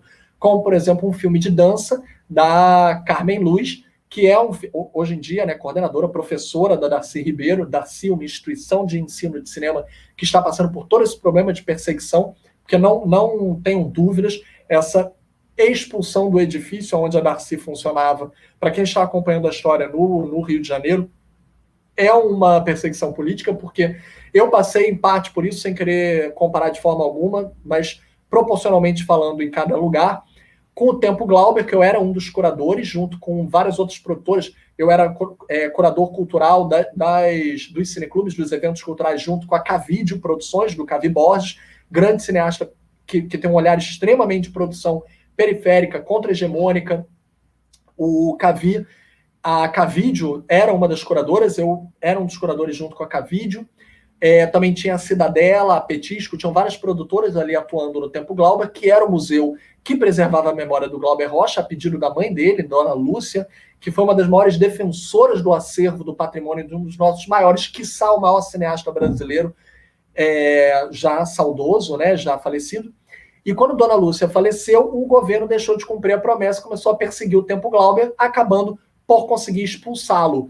E, por exemplo, se ele tivesse obedecido aos nossos pedidos jurídicos, inclusive de ter tombado o espaço, ele teria tido o perdão das dívidas de impostos públicos, porque vocês sabem que o tombamento torna a dívida não exigível, né? Ela torna isenta de toda a dívida, inclusive pregressa, porque é um ato constitutivo, é um ato declaratório, não é um ato constitutivo, ele retroage beneficamente para a instituição, então todas as dívidas anteriores de IPTU, por exemplo, seriam perdoadas, e hoje está lá o edifício do INSS que sediava o Tempo Glauber, vazio, abandonado, sem função social que é exigida pela Constituição Federal, porque eles expulsaram o Museu do Glauber, cujo acervo está espalhado, ainda que, claro, tentando se preservar da melhor forma possível com os parcos recursos que tem agora, que está disputando com o acervo de todo mundo, que também disputa por pouquíssima infraestrutura e financiamento público, na resistência total, maravilhosa, incrível da Cinemateca do MAN do Rio, na Biblioteca Nacional, no Arquivo Nacional, mas o Glauber, imagine, que Glauber, é tão desprestigiado quanto com perseguições como essa, que a Darcy está sendo perseguida hoje em dia, Darcy essa, onde é a professora Carmen Luz, que seria uma dessas diretoras que contaria com médias metragens, por exemplo. Então, o perfil também de artistas, 59% de personagens, principalmente protagonistas brancos, homens, 41% de mulheres brancas, 44% e 14% de homens negros, 36% de mulheres brancas e 4% de mulheres negras. Aqui, né, voltando, perdão, aqui li muito rápido, né, o de cima é de gênero e o de baixo tem a interseccionalidade com questões de raça. A partir de 2015 nós vamos ter uma mudança, mas aqui a gente ainda está falando sobre mais mulheres presentes no circuito, inclusive com alguns recordes de bilheteria, como O Meu Passado Me Condena 2, né, da Júlia Rezende. Não está aqui, mas depois nós vamos ter o De Pernas pro Ar 3, também dirigido por mulher, então nós vamos ter vários recordes de... Eu não vou aqui entrar nos dados da Ancine, que reiteram a questão que a gente acabou de falar, mas eu vou demonstrar sim para vocês o quanto isso reflete, né? Quanto mais filmes dirigidos por homens, e apenas homens, isso não quer dizer que um filme dirigido por um homem não possa ter uma excelente construção de uma representação feminina, mas o quanto essa objetificação vai ser reiterada. Se a mulher, a personagem, a representação feminina também não pode evocar, não pode também ter sujeito, subjetificação, agência do seu próprio desejo e querer ter desejo na tela, isso são outros 500. Evidentemente, existem muitas mulheres na direção que também trabalham o erotismo, a sensualidade e até mesmo o cinema mais pornográfico, que também é um direito, como o recente Filhas do Fogo, que é um filme argentino dirigido por mulher, que chegou a ser distribuído no circuito brasileiro, inclusive com a ajuda na distribuição da pesquisadora, a Érica. A Érica, por exemplo, ela é uma pesquisadora da UF e ajudou a distribuir o Filhas do Fogo, que é uma pesquisadora sobre o cinema erótico e pornográfico dirigido por mulheres, e se, por exemplo, o corpo e o desejo feminino podem ser reproduzidos na tela com subjetificação e não só objetificação. Não só homens, evidente, podem objetificar um corpo, mas o quanto pode se dar agência, pode se dar sujeito ao corpo, ter domínio das suas próprias subjetificações para desdobrar narrativas mais ricas também. Não está dizendo aqui que a narrativa vai ser melhor ou pior, mas ela pode ser mais rica, mais enriquecida. Então aqui tem vários cartazes, um deles, que é o de baixo, que eu acho que é o mais problemático, que numa época em que havia tido aquela questão, né, da Eloá, quem matou Eloá, vocês conhecem o caso, inclusive, altamente aconselho o excelente filme Quem Matou Eloá, que é um curta-metragem que retrata essa questão da violência contra a mulher. Não só, naquela época também tinha tido a jovem que foi violentada por inúmeros homens, né, numa questão, né, de comercialização de drogas ilícitas. Aí ela teria tido, né, a vontade dela prejudicada por alguma dessas drogas, e vários homens teriam se aproveitado dela. E ali, naquele momento, naquela situação específica, estreou no circuito o filme X-Men Apocalipse, que, aliás, eu acho péssimo. Eu adoro os X-Men, eu sou leitor dos X-Men minha vida inteira. A Tempestade, a Aurora é minha heroína favorita, mas, pelo amor de Deus, tem filmes bons dos X-Men e tem filmes péssimos. E o filme X-Men 3 Apocalipse, não só eu considero ele um filme extremamente fraco, extremamente uma dramaturgia empobrecedora mesmo, mas, infelizmente, qual foi a imagem que eles usaram para divulgar? O próprio personagem, o antagonista, Apocalipse, interpretado pelo Oscar Isaac, um ator que eu amo, inclusive, latino-americano dentro dos Estados Unidos, que já é um olhar contra-hegemônico, e, nossa senhora, ele enforcando uma mulher numa cena totalmente tirada de contexto, inclusive, super, super problemática. Isso também é um olhar crítico para a gente olhar qual é a narrativa que está predominando e em que momento histórico. Logo no momento de violências contra a mulher, esse é o cartaz que você vai botar e espalhar pela cidade inteira? Então nós estamos falando sobre como essas representações e representatividades refletem na narrativa, na construção histórica narrativa, né? Aqui também é sobre quantos homens e mulheres estão empregados nos estúdios de Hollywood. Você pode ver pelo rosa, né, as mulheres, pelo verde os homens, que é uma discrepância muito, muito grande. Lembremos, a fotografia ainda é o lugar de maior resistência, seja nos Estados Unidos ou no mundo. 2% até aquele momento, que foi 2013, de mulheres para 98% de homens. A gente sabe que só começou a mudar quando a primeira mulher foi indicada na história da academia à direção de fotografia, que foi a Rachel Morrison, pelo filme da Dee Reese, o Lágrimas sobre o Mississippi, que ela foi indicada, a primeira mulher indicada a fotografia, e dirigido por uma mulher negra, né, a Dee Reese, mas a Rachel Morrison é uma mulher branca, e o quanto isso ainda deve ser decolonizado. E aqui, por exemplo, para falar mesmo sobre histórias narrativas, gente, adoro a Disney. Disney tem filmes incríveis, mas também tem filmes extremamente colonizados, né? Vamos convir. E aqui uma estatística, um quadro tenebroso, né, de representação de personagens femininas nos filmes da Disney. É evidente, por exemplo, se você pega aqui a Pequena Sereia, aqui é quanto de diálogo as mulheres têm voz nos filmes ou não têm. Claro que se você pega a Pequena Sereia, faz parte da dramaturgia a personagem perder a voz, faz parte da narrativa. Mas, gente, vergonhoso mesmo é a maioria dos filmes em que nós não temos voz feminina sem nenhum envolvimento narrativo para isso. Isso é muito vergonhoso. Roteiristas, shame on you. Que vergonha. Aqui são algumas falas, que tem vídeo que eu não vou passar agora, da Nicole Kidman em Cannes, chamando a atenção para mais filmes dirigidos por mulheres. Ela foi dirigida pela Sofia Coppola, na refilmagem de O Estranho que Nós Amamos, ali do lado com a Kristen Dunst, né? A minha querida... gente... Elle Fanning. Aqui nós temos esse culto à juventude, que mostra quantos homens podem envelhecer na tela, mas as mulheres não. Isso a gente está demonstrando quando tem repercussão na narrativa, na dramaturgia. e quanto mulheres vão tendo que ficar mais novas para par românticos mais velhos. Mulheres de 36 com homens de 55, de 33 com homens de 60. Aqui é um exemplo da carreira da Scarlett Johansson com os homens que estavam com ela, né? Então, assim, tipo, ela com 27 anos e o Matt Damon com 41. Ela com 29 e o Jon Favreau com 47. Mark Ruffalo com 47. Então, quanto a essas discrepâncias, a maior delas, evidentemente, mas é um romance platônico, aí é uma outra construção narrativa que eu até defendo, é um outro tipo de filme, até mesmo por causa da Sofia Coppola, que é ela em Encontros e Desencontros com 18 anos e o Bill Murray com 52. Mas aí é uma outra, por isso que não dá só para ver estatística. Aí o olhar crítico, o acervo, a pesquisa, tem que se debruçar, tem que ver o filme e as circunstâncias históricas em torno dele. Existe todo um olhar decolonialista em relação ao Bill Murray ter 52 anos. A declaração famosa da Maggie Gyllenhaal, que ela passa a ser chamada apenas para ser mãe, ou ela não pode mais, com 37 anos, ela era considerada velha para interpretar uma namorada de um homem de 55 anos.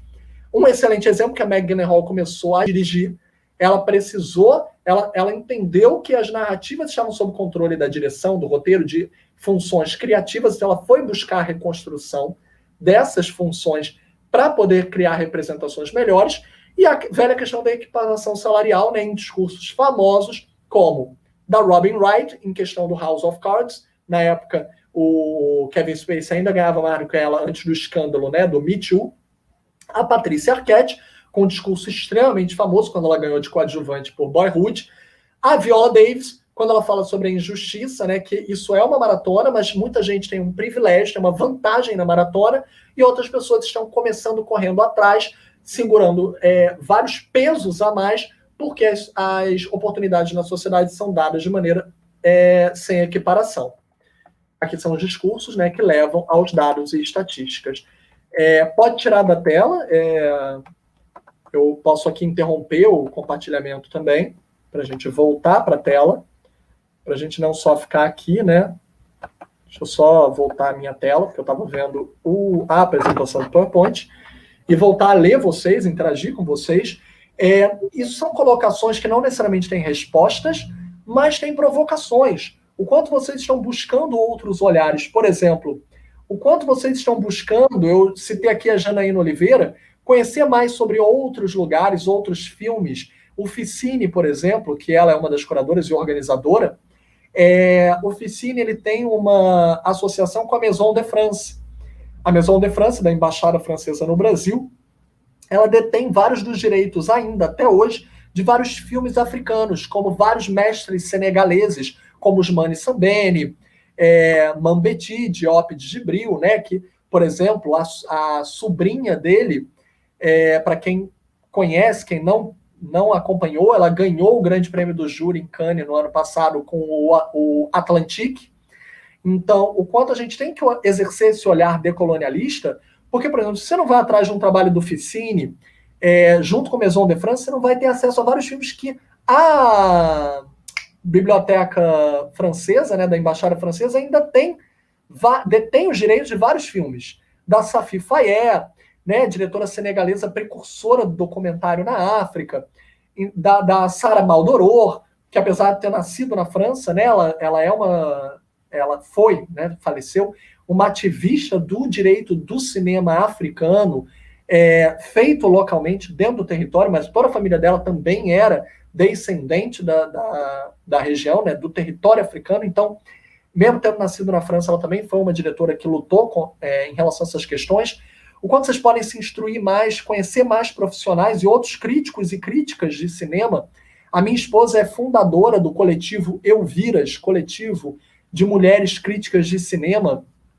A Janaína, por exemplo, é a curadora do Centro Afro-Carioca Zósimo Bubu, que também tem um extremo acervo de comunicação com o FESPACO, Festival de Burkina Faso, que é o maior festival africano de cinema africano e de diáspora na África. Então, digo, saibam conhecer, quem fez o estreitamento, por exemplo, com o FESPACO foi Zósimo, que trouxe para cá várias dessas questões de acervo através do Centro Afro-Carioca Zósimo Bubu, hoje já falecido, mas cujo trabalho está sendo continuado, foi continuado por Joelzito Araújo, hoje em dia por Janaína Oliveira, por Viviane Ferreira, conheçam esse trabalho, né? Pela Bisa Viana, viúva do Zósimo. Conheçam, por exemplo, a APAN, Associação de Profissionais Negros do Audiovisual, que envolve vários profissionais, não só que fazem filme, mas também da crítica de cinema. Saibam mais, por exemplo, sobre o Nicho 54, que é um projeto de uma grande amiga produtora, a Fernanda Lomba, com um grande amigo crítico, curador, o Heitor Augusto, que foi inclusive jurado no Festival de Berlim esse ano, do prêmio TED, que é o prêmio, né, LGBTQIA, das narrativas LGBTQIA no Festival de Berlim, que é um outro olhar decolonizador que nós, no Brasil, estamos à frente no mundo. Por quê? Porque somos recordistas de vários prêmios contemporâneos seguidos no Festival de Berlim do prêmio TED através dos nossos filmes. Seja com Bicha Travesti, que foi o documentário recentemente atacado pelo presidente da Petrobras, documentário esse que nem financiado pela Petrobras foi.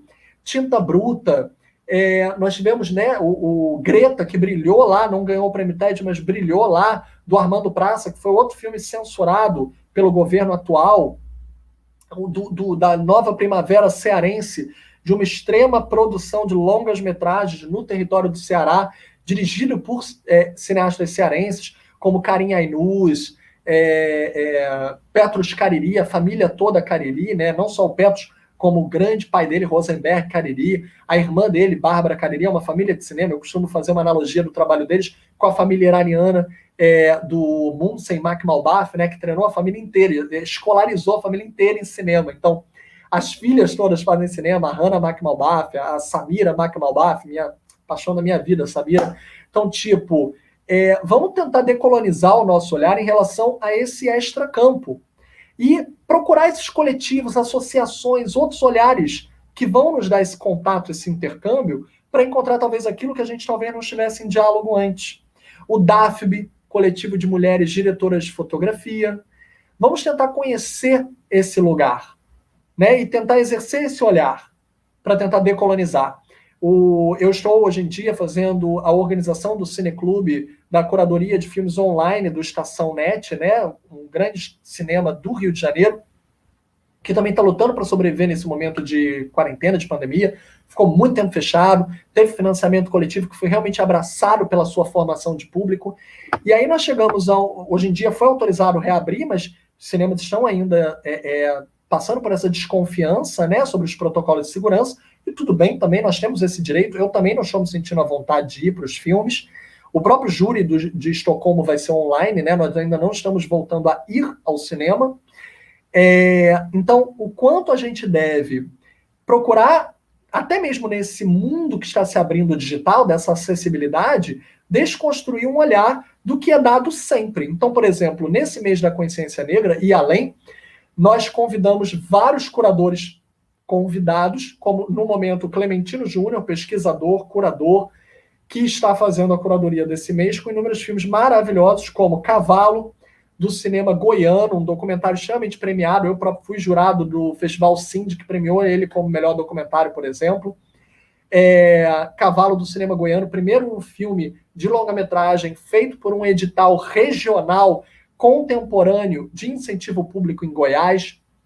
O filme Cabeça de Negro, do Del Cardoso, que estreou também em Tiradentes, que nem o Cavalo, e agora vai passar na nossa mostra online no YouTube do Estação, gratuito, em exibição única, com debate. E o Cabeça de Negro foi um dos 3 filmes contemplados pelo edital afirmativo de São Paulo, com 3 longas-metragens. O outro do edital também está na mostra, que é o da Viviane Ferreira, Um Dia com Jerusa. E o terceiro do edital ainda é inédito, né, dirigido pelo Gabriel Martins, já previamente citado aqui, mas ainda não foi lançado. E foi o primeiro e único edital afirmativo para longas-metragens em São Paulo, imagine. E agora nós temos essa política pública que está engessada, parada.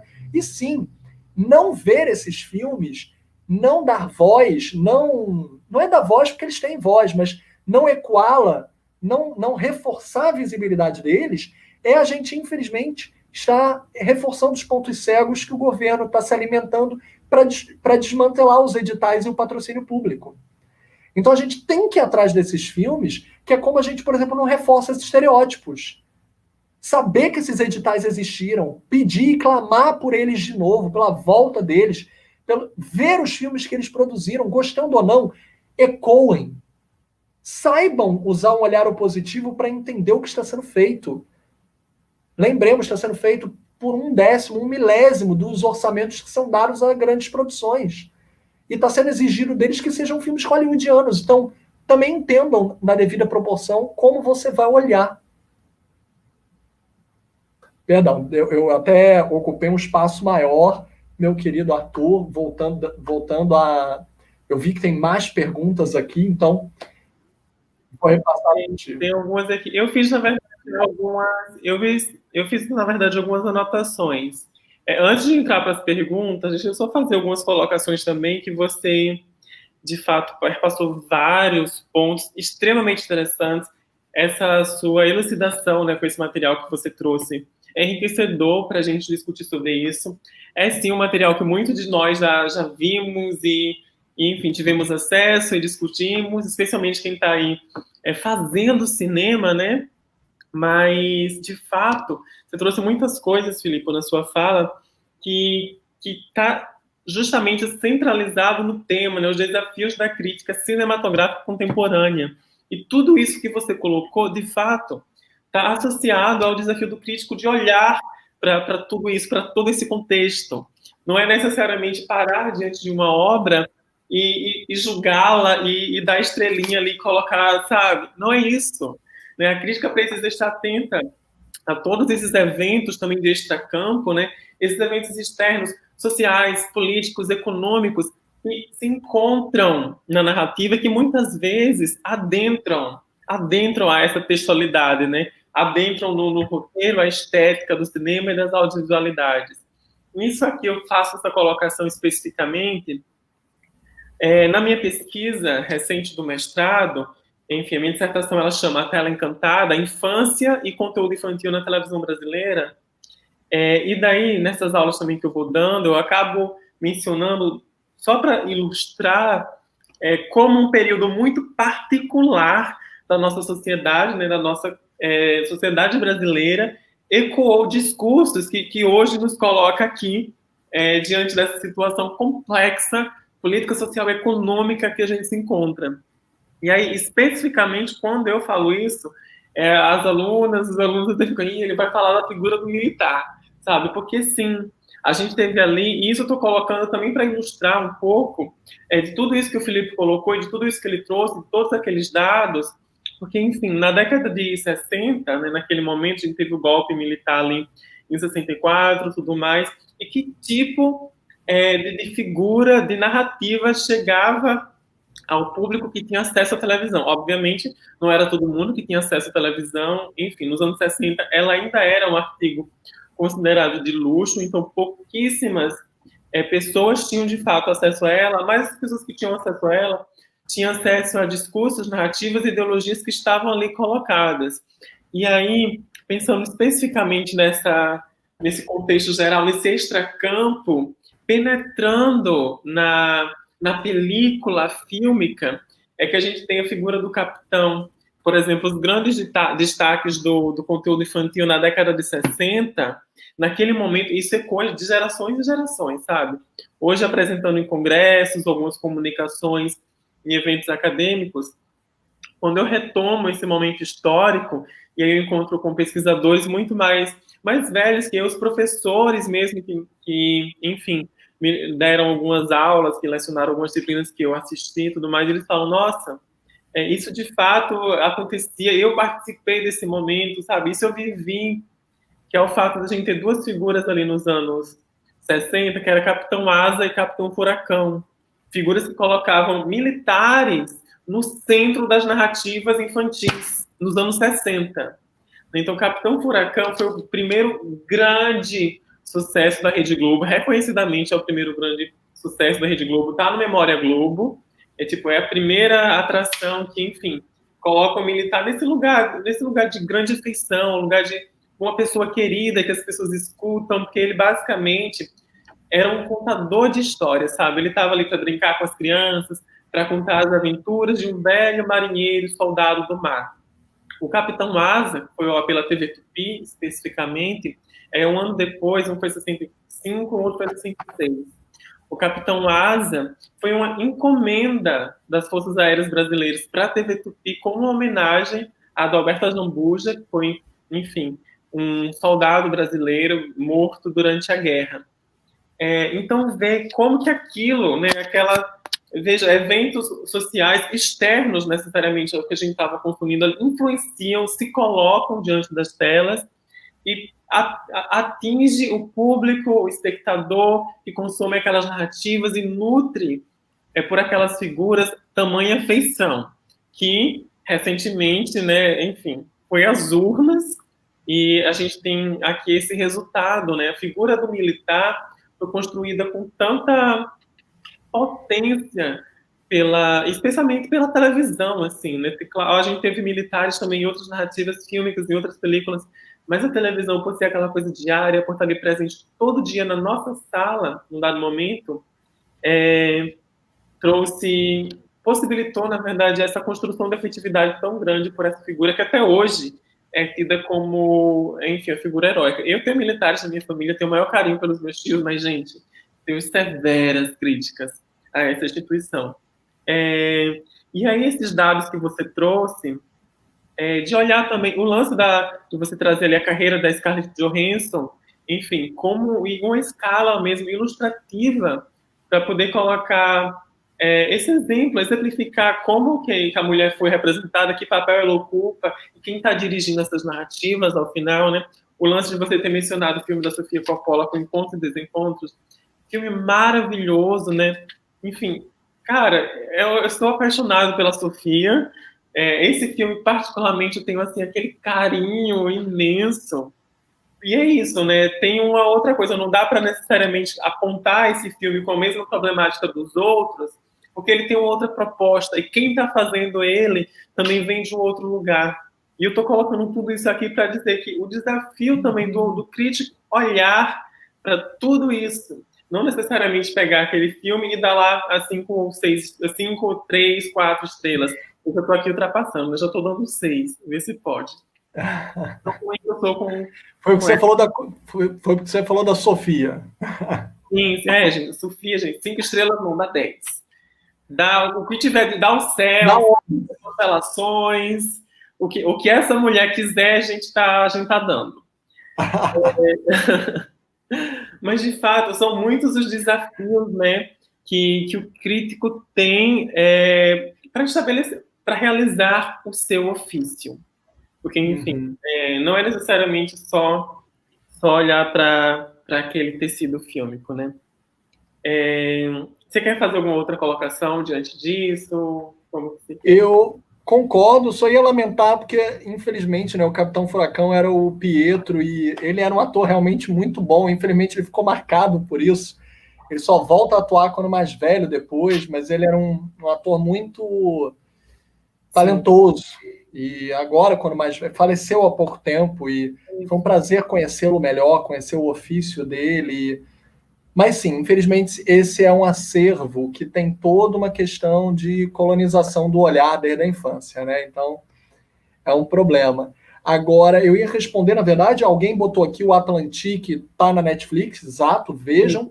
Até falei para harmonizar o Atlantique com o His House, que é novo, ambos na Netflix. Vejam um seguido do outro, os dois falam sobre carregar os nossos fantasmas junto conosco. Ambos com soluções estéticas únicas para isso. E aí o Victor Rodrigues ele fez a seguinte questão. Vimos ao longo da disciplina que a crítica de periódicos possui muitos defeitos, algumas até parecem sinopses, mas esse tipo de crítica é muito popular. Sim, várias questões, né? Vou parar aqui nessa frase, já leio o resto, mas YouTube, linguagem de redes sociais, stories, não que seja um problema, existe crítico TikToker, existem críticos Instagrammers hoje em dia. E eu não estou falando com isso com preconceito, porque antigamente, por exemplo, se tinha preconceito aos sites de cinema, tá? Os impressos não tinham respeito por quem escrevia em site, não, tá?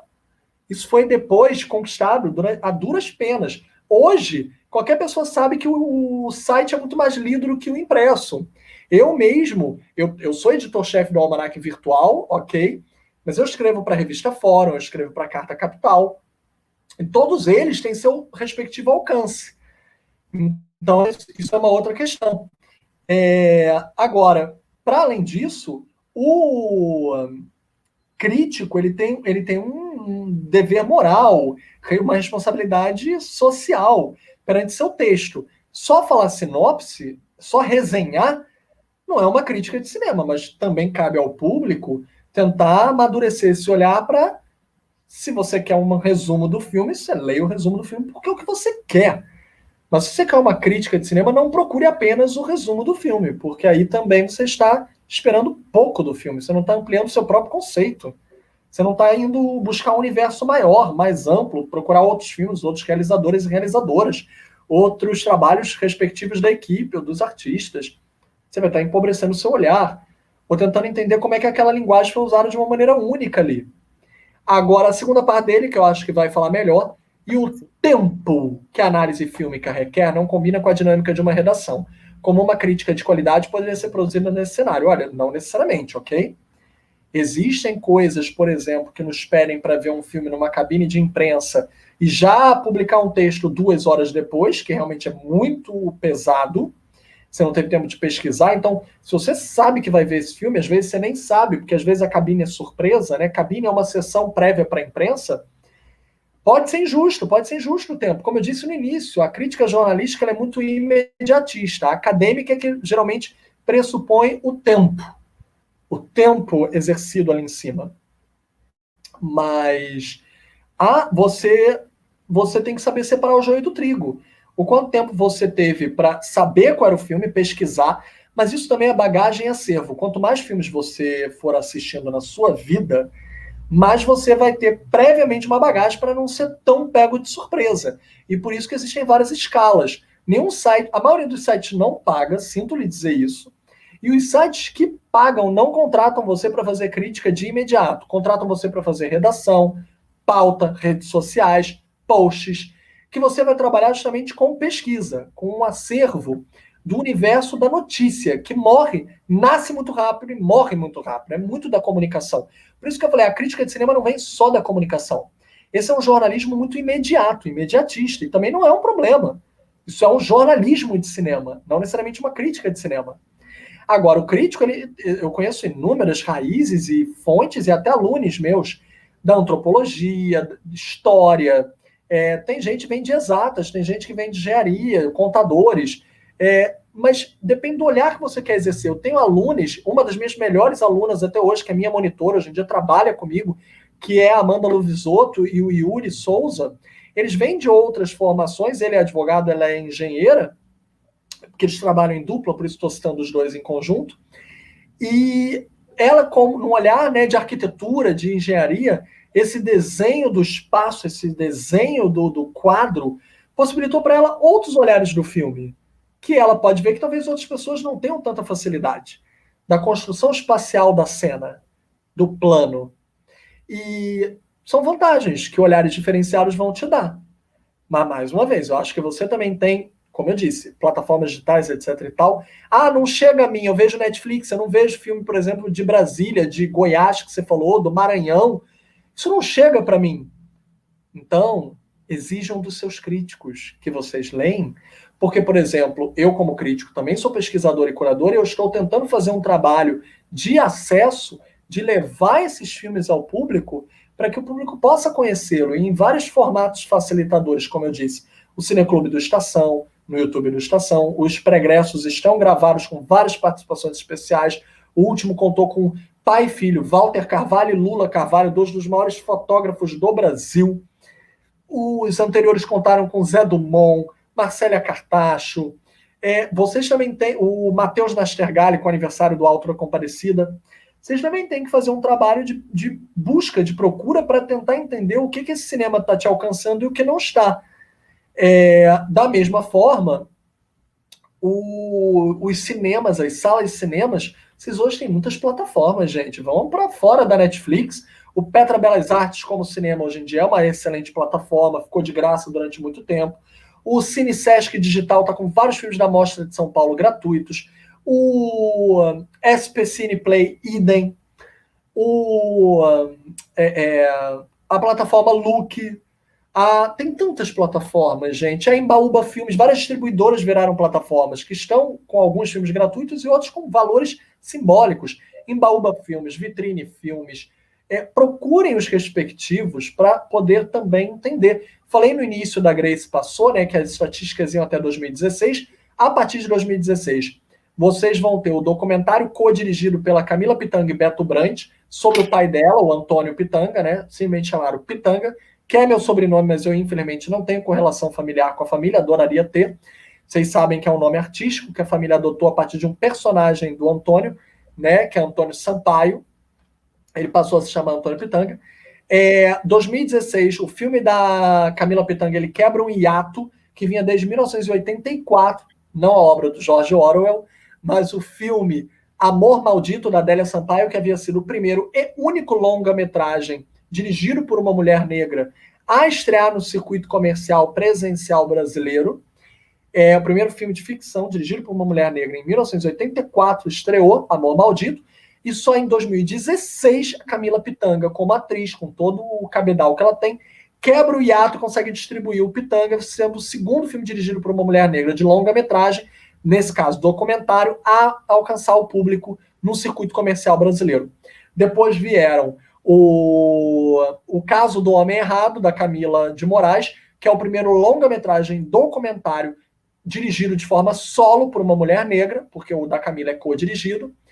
O filme de ficção co-dirigido por uma mulher e um homem, né, a Glenda Nicásio e o Ari Rosa, da Rosa Filmes Produções, do Recôncavo Baiano, que é o Café com Canela, o famoso Case Café com Canela, longa-metragem que estreou no circuito brasileiro presencial, que é co-dirigido, e agora, esse ano, vai estrear, com a graça de Deus, ou esse ano ou mais tardar ano que vem, o primeiro dirigido solo de ficção, longa-metragem por uma mulher negra, que é a Viviane Ferreira, que foi o já mencionado Um Dia com Jerusa.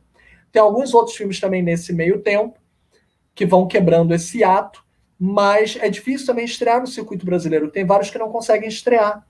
Isso também é uma questão cruel. Obrigado. Colocou o link do Estação, agradeço.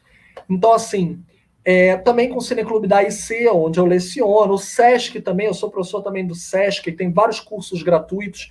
Esse ano se encerrou, mas ano que vem vão ter, porque já estão lotadas as turmas, mas ano que vem vão ter mais. Na IC vai abrir curso meu em novembro, aliás, já é novembro, já está aberto. Então, as inscrições estão abertas para o final de novembro, vai ser um curso de crítica condensado de 8 ou 9 aulas, eu sempre esqueço. Se são 8, eu sempre dou a nona e décima, sempre aumento os tamanhos dos cursos, porque eu não consigo dar só 8, eu não consigo encaixar o conteúdo só em 8 aulas, eu acho muito injusto. Então, aluno sempre recebe muito mais do que ele está pagando. Ainda bem, tomara, vamos decolonizar também os espaços do capital. Mas a gente tem que trabalhar também para poder botar comida na mesa, né? Não, e a gente está dando aula, então é meio difícil mesmo a gente fazer um formato de aula muito curtinho assim para um curso que é tão rico, né? Pois o online tem isso, facilita o acesso, mas não tem a presença, não tem a troca, não tem aquele momento do depois, fazer um cineclube com todo mundo, exibir um filme para todo mundo ver o filme para ter que debater. É importante, mas a gente tenta, da melhor forma possível com o online. Meus alunos estão providenciando um cineclube dos alunos. Sim, eu também tento fazer isso aqui na universidade, porque eu estou dando algumas disciplinas de estética, linguagem visual, que é basicamente sobre a história do cinema mundial. Inclusive, é bem bacana estar nesse papo, porque a gente falando sobre decolonizar o olhar, porque que ótica que a gente está usando para contar essa história, né?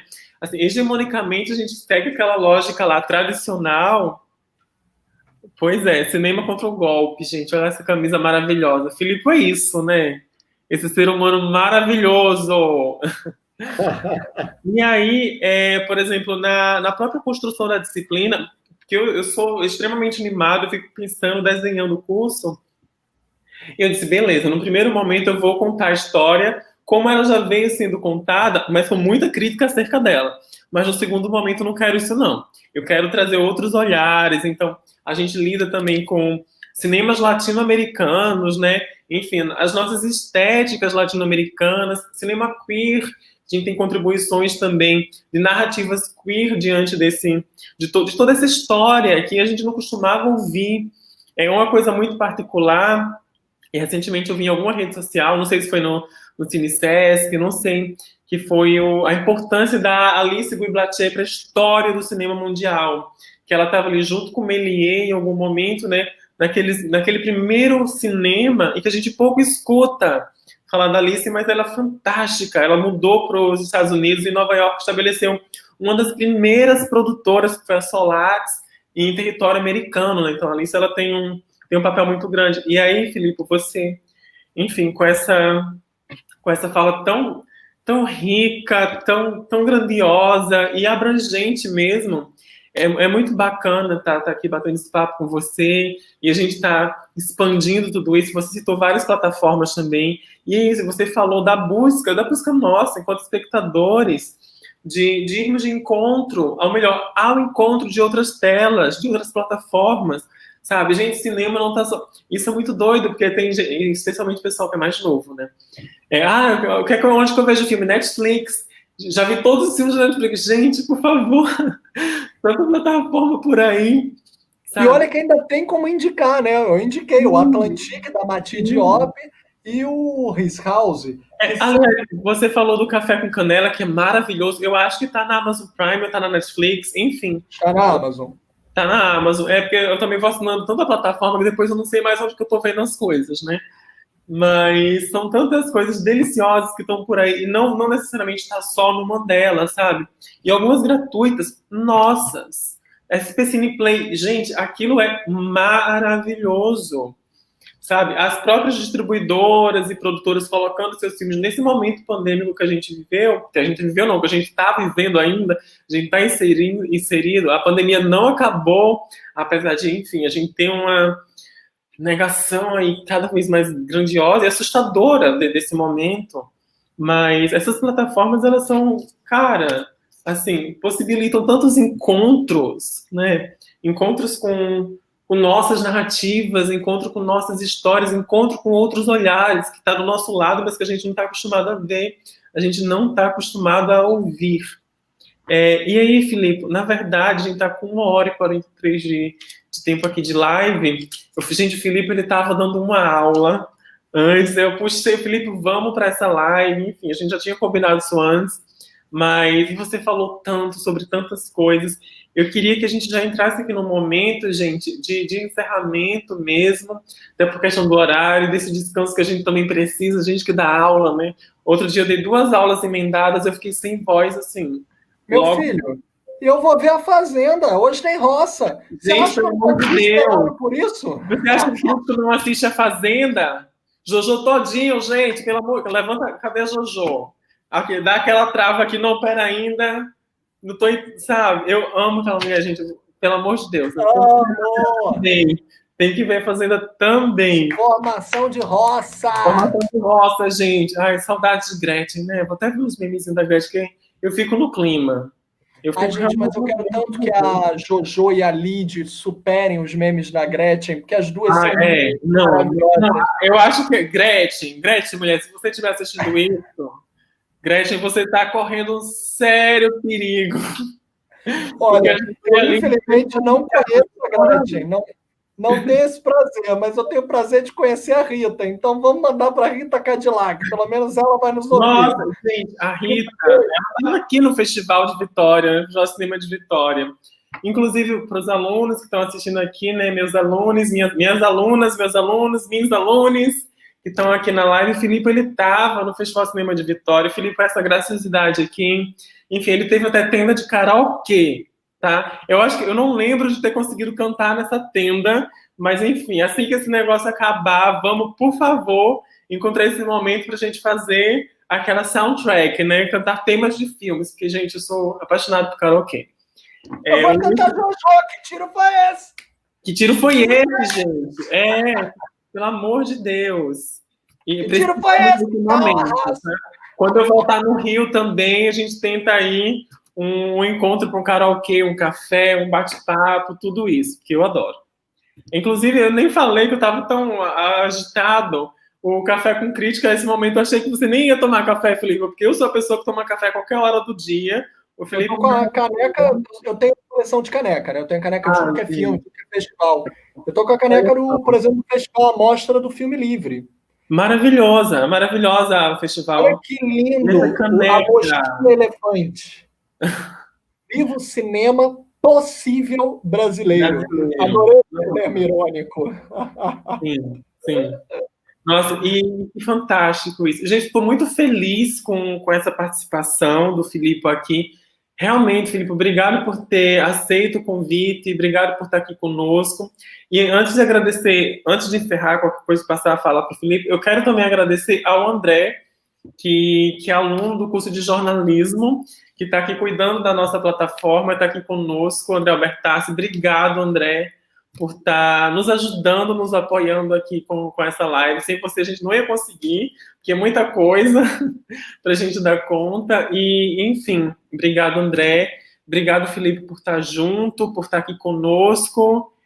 Todo mundo que está em casa assistindo, o pessoal da UFES, de fora da UFES. É isso, a live é interessante nesse formato aqui, porque, como eu tinha mencionado antes, se fosse dentro da sala, em quatro paredes, já ia ser maravilhoso, porque estar com o Felipe em qualquer lugar é uma coisa deliciosa, porque ele é essa animosidade, enfim, que eu adoro. Mas estar aqui juntos, né, nessa live é bacana, porque tem uma coisa que eu quero reforçar, que a universidade pública, ela é nossa, ela é do povo brasileiro, então ela está aberta, gente, para todos, para todas, para todes. Tá? Então vamos ocupar esse espaço, vamos defender nossas agências de cultura, vamos defender nossos agentes educacionais nas universidades, nosso sistema de saúde, que, enfim, vocês acompanharam os últimos acontecimentos, é nosso, sabe? E Filipe também é nosso, Filipe está aqui, está escrevendo sobre cinema, está nos levando e nos trazendo outros olhares e com essa generosidade que é grande. Então, obrigado, Filipe, por estar aqui, obrigado por seu trabalho e por todo esse exercício que você faz conosco. Tem as redes sociais que eu estou vendo que está aparecendo na tela agora, o Filipe está aqui. Eu tô lá em tudo que é lugar. É só botar Filipe Pitanga Crítico que você me acha. No Twitter, no Instagram, no Letterboxd. Hoje em dia, até no O Letterboxd. Filipe está aí. O Filipe está aí, a gente chega lá. E é isso, Filipe. Muito, muito, muito obrigado. Eu esqueci de fazer o jabá do Festival de Vitória. Gente, vai ser do dia, esqueci, 24 a 30. Alguma coisa assim, vai ser do dia 20 alguma coisa ao dia 30 desse mês, online. Vamos homenagear Gilberto Gil e eu vou compartilhar a mediação dos filmes nos debates, online, tudo online, não se preocupem, com a Viviane Pistache, minha grande amiga, querida, profissional incrível, roteirista da O2, também crítica de cinema, pela Carta Capital também, pelo GL10. Então, acompanhem que a gente vai estar lá online, juntinhos em Vitória, online. Virtualmente. Nesse novo momento. E, nossa, essa dinâmica mesmo dos festivais estarem online possibilita muita coisa, né? Então acompanhe também, para além das plataformas que o Felipe indicou, vários festivais estão acontecendo, já aconteceram. Fiquem atentos e atentos a tudo que está rolando por aí. Tá bom, gente? A Mostra de São Paulo acabou de estender do dia 4, que é amanhã, para o dia 8. Então vale a pena correr lá no link da Mostra de São Paulo e assistir tudo que é possível. Enfim, mostra maravilhosa e de grande formação de olhar mesmo, e esse olhar também decolonizador que o Filipe tanto tocou aqui. Gente, obrigado por estar junto, obrigado por nos acompanhar. E, enfim, para quem eu não. Enfim, alguns alunos eu vou continuar vendo na sala, mesmo que virtual, que as aulas estão acontecendo de forma virtual, remota. Mas, enfim, quem quiser trocar uma ideia, quem quiser bater um papo sobre qualquer outra coisa com o Filipe, comigo, as nossas redes sociais estão aqui embaixo, vocês podem mandar mensagem, tanto o Filipe quanto eu. A gente tem esse hábito de... Gente, o Filipe é muito comunicativo. É isso o tempo todo, tá? Nas redes sociais dele é assim o tempo todo. Então, vocês sigam lá para conversar, bater um papo. E é isso, gente. Obrigado por vocês que estão em casa. Grande beijo por aqui. E, gente, boa noite. Obrigado, Filipe.